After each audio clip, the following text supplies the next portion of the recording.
Welcome back, I'm Streaky and today I'm going to run through Ozone 10. Now I've been sent this from Isotope. It's not a sponsored post. They sent it to me a couple of weeks ago when it was ready for release, and I've been kind of delving into it since that time in between my normal mastering sessions and using it a little bit within those as well. And I've been finding out exactly what I like. And so what I've done from these findings, I've put together a preset for you. It's the Streaky starter preset. And I think it's a really great way of using their new kind of automated stuff, their AI stuff, in a way that probably other people aren't doing. And with that preset, it will get you to about 80% of where you need to be with mastering. And then you can use their other little bits and pieces, as in EQs, compressors and stuff like that, as I'll show you in this demonstration, to then get it to a finished master. So I'm going to basically teach you how to master in Ozone, and it's going to be the quick way to master in Ozone. So I think you're going to love this. Let's dive into the DAW and I will show you exactly how you can use this to get you a finished master in Ozone 10. But before we go into the DAW, if you want to download the preset, it's in a link below. So check that out and then jump in with me and play along. So just before we jump into Ozone 10 to master this track, if you're wondering who I am, if you're new here, I'm Streaky. I've been mastering for 25 years for high-end artists from all over the world, and I'm on YouTube to help you get better sounding music and help you understand mixing and mastering a bit better, because there's not many pros in the world that are showing you exactly what I'm showing you. So I hope you enjoy that sort of thing. If you do, please make sure you subscribe and like this video. Let's jump in.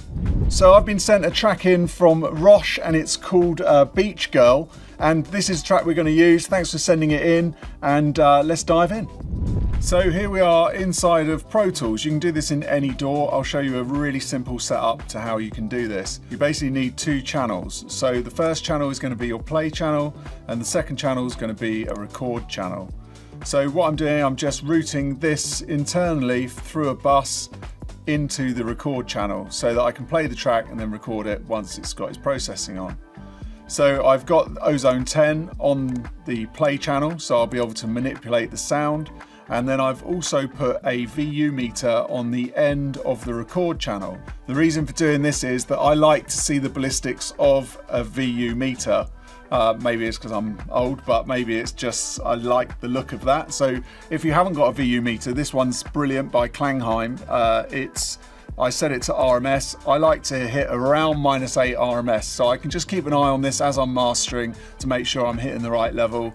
Not going too over. If you start going too over, you can usually hear it starting to distort or get a little bit tight. This is just a really good visual display. There is a display on Ozone, on the end of Ozone, but it's just numbers flicking and I'm not keen on that. It's easier for me just to see those meters. So that's the basic setup. Let's bring Ozone up.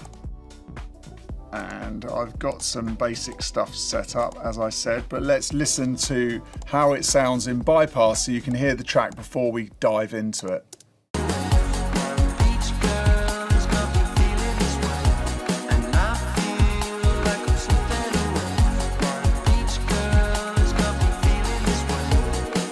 So it's kind of a little bit distorty sounding. It's quite dull. I think there's quite a lot of bass on here. I have listened to this before. I didn't just get all that from that 2 seconds. It's always good to play the track through, get to know it, and be in a separate session so that you can then, you know, just get your head into the stereo file and what you need to do to the processing. So as I said, I've got this starter preset just for you that you can get from the link below.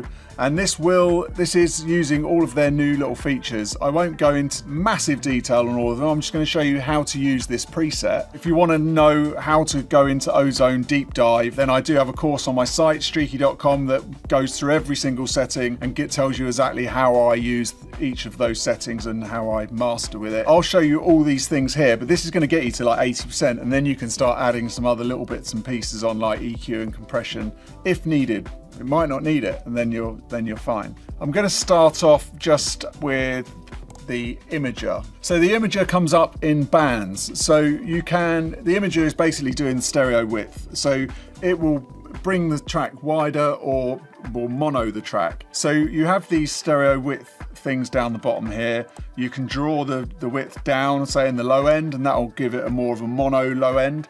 And then you can move this fader here which are crossover point, which will then decide whereabouts this is affecting. So this is the same on a lot of their plugins. They have a lot of like crossover points, and you can solo these and you can turn them on and off. So this is just a great way to kind of manipulate the track, the stereo image of the track, without doing just the whole track, because sometimes if you have really wide stereo in the low end, that can cause some problems and it sounds a lot tighter, depending on the track obviously, if you keep the bass mono. But it's not always the case. In indie music, like guitar music, sometimes it's nice to widen it out because you get a really big strong kick in the low end, but really you have to use your ears. Dance music, a lot of dance producers keep the bass in mono anyway, so you don't necessarily need to mono it out, but you'll see sometimes it just gets it tighter. And then what I like to do is I like to sort of leave the tops more open with the stereo width. So that's why this is quite nice. So what I've done here, I've set it up so I've got 6K at the top. So everything above 6K is getting like pushed out a little bit in the tops. And then the mids, the high mids, so I'm going from like 600 to 6K, that's not getting pushed out much, just a little bit, but not too much, because I think there's so much information going on there in the signal that if you start widening it out, it can sound really weird.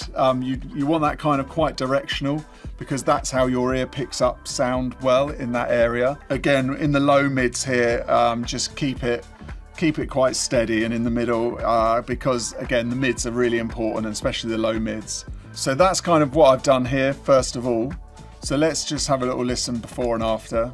I'm always have the gain match on, because when you have the gain match here, it's going to match the output to the input all the time. So the gain, you'll see, is always moving as we start adding stuff.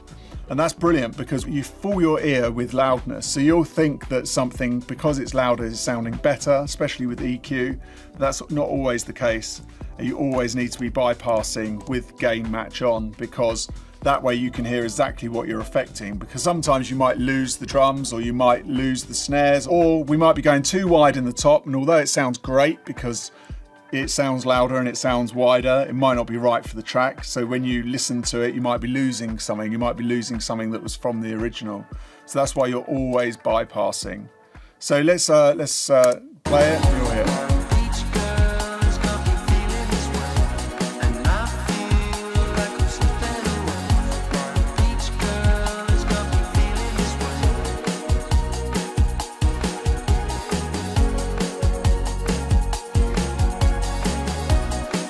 So there you have it. That's sounding nice and over the top. Think of like a kind of like a tuba, like a vase kind of thing, I'd say, for this. I think that sounds quite nice. So let's go on to their impact. This is their next thing, which is doing the microdynamics of the mix. But think of it this way: when you go up, it's expanding it up, and when you go down with the faders, it's compressing it. So these are the faders here, again similar to the Imager, where we've got 4 here. You can turn them off and on, so obviously you see that grays out, but I've left them on. And what I'm doing here is I'm using this as a kind of leveler. So if you think of it in that way, when you're using this preset to master the track, it's like a 3-band EQ in effect. So if the bass is too much, I'm going to bring it down, and I'm going to, although it's compressing it, it's going to bring the level down, because obviously when you're compressing, you're bringing levels down, and when you're expanding, you're bringing levels up. So although it's doing dynamics in there as well, when I've been playing with it, I just thought, okay, I'm just going to use this as a 4-band EQ, and then I can move these sections to the crossover points where I think, okay, well, the bass sounds like, now I'm taking a bit away, I want to move it down a bit because I'm taking too much out the low mids. Or, if I was adding to the tops as I'm doing here, then I might be adding too much to the vocals. So then you can see the curve changes as it goes. So if I go there, if I was there, for example, it's bringing it up from about 2.5K. So it's affecting the vocal quite a lot. But if I was up here and I just wanted to have it on the tops, then I'm up to about 6. So although I've got the crossover point at 10K, it's still affecting around 6K, because you can see, look, just above it, so it's like 7 or 8, but it's still doing something. But what that means is it's just going to be doing the sort of tops and that's quite nice. So we've opened those up with the imager, and now we're just sprinkling a bit over the top to open it up. You've got to use your ears, obviously, and we'll do that now. But I'm just explaining how it works. And that's what I've been using on here. There are other features you can do. You can do all sorts of stuff, mid-side and all sorts of things, but we won't get into that here because I'm just showing you how to use this to get you going. Let's listen to this. We've got the imager already done. Let's listen to the impact and see what's happening.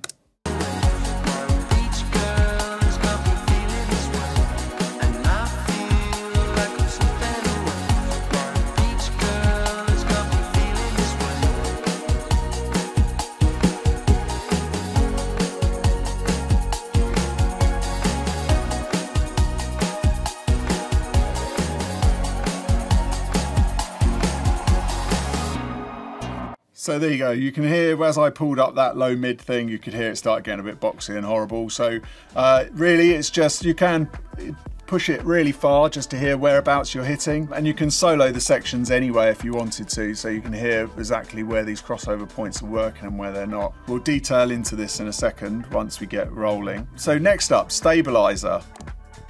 So if you're familiar with a plugin called Golfos, this is a similar thing. It's basically a dynamic EQ that's working really quickly. We have a few little features, so you can either shape it, which does cuts and boosts. Sorry, brain fell out. Or you've got cuts, which will just do cuts on it. We've got the amount of the whole thing. We've got the speed. This is how fast it reacts. So if you think of your attack and release time, that's what that's doing.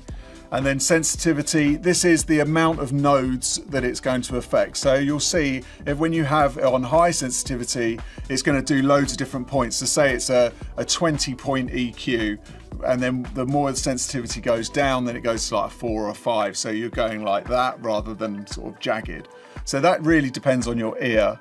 You can, if you've got really hard transients, you can tame them a bit, but I quite like transients, so I don't tend to do that too much. This will affect how much you're using in the low, the mids and the tops. So this is just the amount that you want to do. So going back to what I was doing with the impact here, which was getting a kind of general balance for the track. Now when we go to the stabilizer, we can really sort of go, okay, well, let's use more in the top because there's too much going on, or it needs some more, but it needs to be dynamic. So this is kind of like a really quick way of EQing without having to think about EQ, without having to think to yourself, okay, I need 1 dB at 4.5K or something like that. This is just going to do it automatically for you, and that's why this can work really well as a kind of starter for getting a track and then detailing in afterwards. So I'll play this and you can hear what's happening, and have a look at the sensitivity and the speed, and that will show you the different nodes and stuff that it's doing.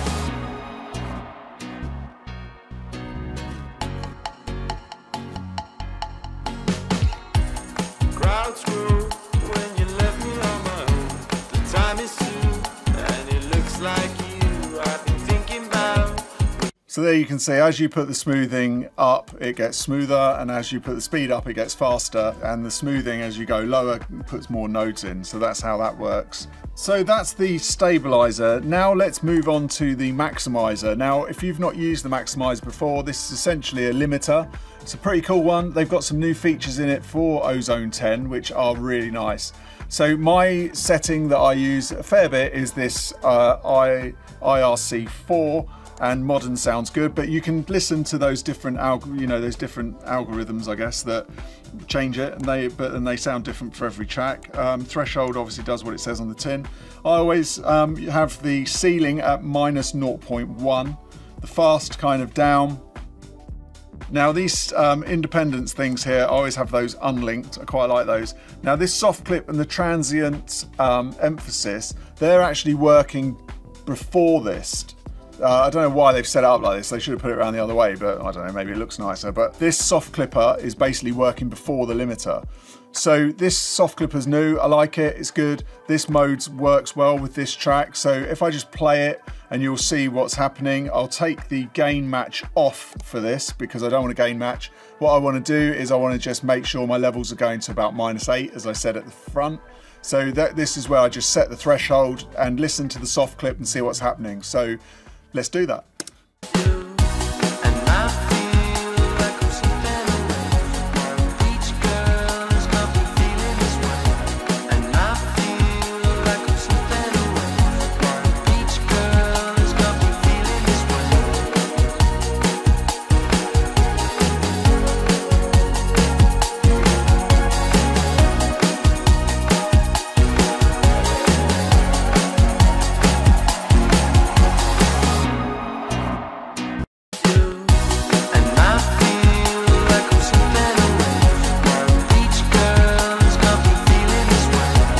Okay, so there we have it. We're hitting about -8. The annoying thing about this track for the demo track is it's got quite a crunchy sound to it in the kick and that. So that's not me pushing it too hard. That's actually the sound of the mix. But there you go. So we got the level right. We're hitting about -8. So we know we can put the gain match back on and we know we're kind of in the right ballpark. So let's listen through. I'll start playing with everything whilst you're watching. And then I'll get it to that 80% point so you can hear what I'm doing, but I need to sit and listen to it whilst I'm doing it. So let's crack on.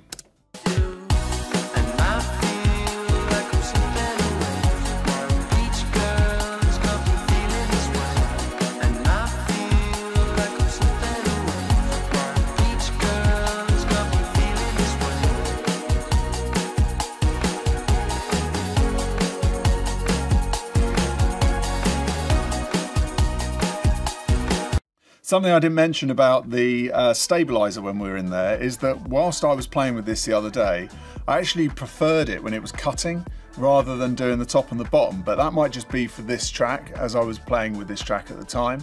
But I thought it sounded really good just cutting, because it's always difficult to know where to cut, because a lot of the times when you're cutting and you're not doing it in a dynamic way, you'll take stuff away and when you're taking away from the mix. So if you can do that in a fast way and in a tight way like this does, I think that's really helpful, because it only takes it away when it needs to rather than being always taken away throughout the whole track, if you follow what I mean. So, you know, just by having it dipping every now and again very fast, it's just taking away what it needs to take away, which is pretty cool. And it's also got these sort of algorithms in here, so I've stuck this on pop, but the all-purpose is quite cool for a starting point. But yeah, stick it on whichever one is the genre you're working on, and yeah, I'll carry on.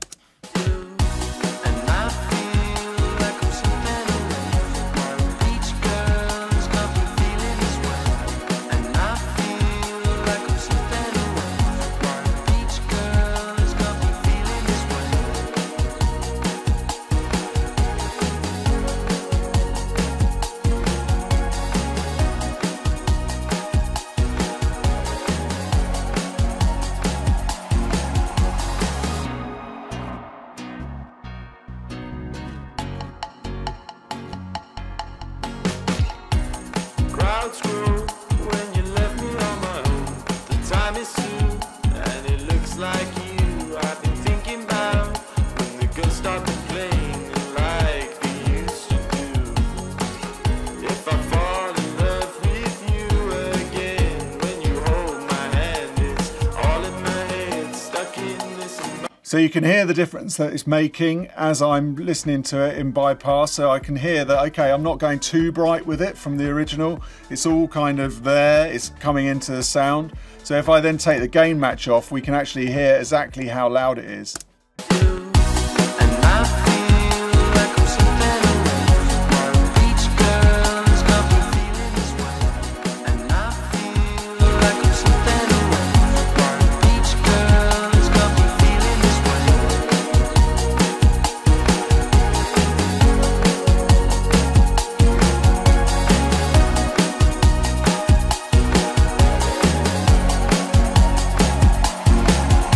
So yeah, just backing that off a little bit. So as I'm listening to this, I can hear there's still quite a lot of low end kind of rumbly bass going on. So let's grab one of their EQs, so just a standard EQ, and then let's turn that on, and that's a low shelf, so let's bring that down. And I think this needs cutting at around, let's start at about 25, 26, see what this sounds like. Move this to the front. If I'm doing a low cut like this, which I tend to do on quite a lot of tracks, it's good to have that done early on rather than late on, because everything else is going to be affected by it, and so then you need to adjust those because of that effect. We'll probably have to change the maximizer, because if we're taking low end energy out of the track, we're going to be able to get it louder again. So that's kind of helpful, but you need to just use your ears to make sure you don't take away too much low end. So let's listen how this affects it.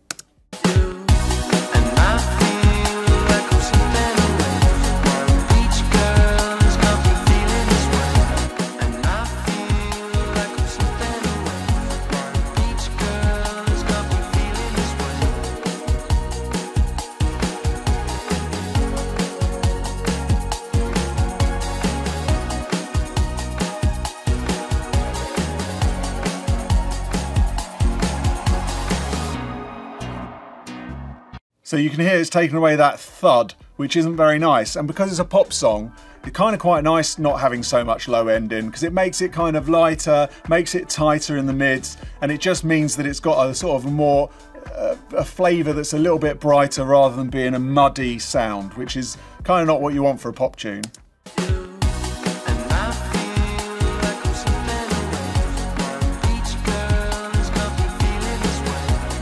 As I cut this in and out, and people say it doesn't matter about doing low cuts, but this is a good point, because listen to the mids, listen to the vocal, and listen to the snare as I pop it in and out, and you'll see the whole dynamic of the track changes. It suddenly goes from being like this sort of woo woo woo to a really bright mid. So check this out, everything suddenly sounds really tighter to the ear.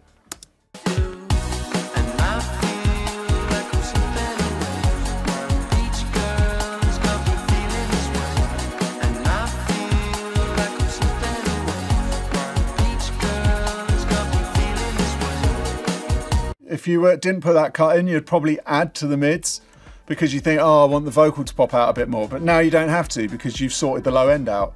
And that's why I always say when you're mastering, you should start from the bottom to the top, because if you get that right and you get that tight, then all the top end suddenly starts singing a lot more, because the maximizer is essentially a compressor. We've got that impact on there, that's doing compression in those areas and expanding and stuff. So we've got plenty of dynamics going on. We just need to kind of tighten the sound up a bit. Let's hear what else we need to add or take away.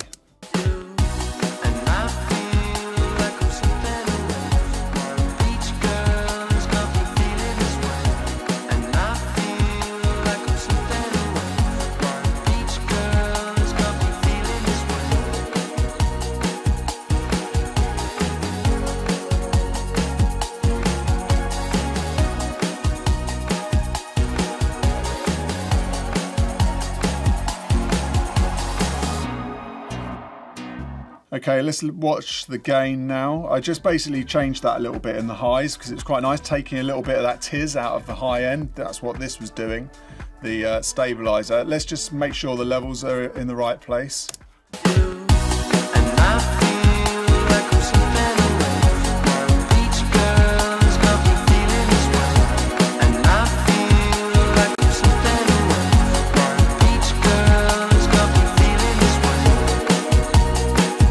So there you go, we were able to add another kind of dB of gain there because we've taken away from that low end. So everything's tighter and everything's louder suddenly. So, and it's not getting crushed, we're just bringing the level up a bit to keep it going. So there you have it. We've got the track sounding really nice. Everything's in the right place. We've got it loud enough. It's going to -8 with the maximizer. The stabilizer's in place. Everything's kind of moving nicely. We've put that low cut on and it's sounding like a mastered track, and we haven't really had to do too much, have we? Just a little bit of playing around with the auto settings. And as I said, I like this stabilizer in its cut mode, and the impact's really cool just for getting that balance and moving the track around. So download this from the link below, have a play with with it. Ask me any questions in the comments you've got. I'm happy to answer. And there is loads of other things you can do with Ozone, obviously. Like I said at the start, if you want to go really deep with this and use it a lot, which I think is pretty cool, it does everything, then I have a course which is linked below too, which goes off on one about how to master in this.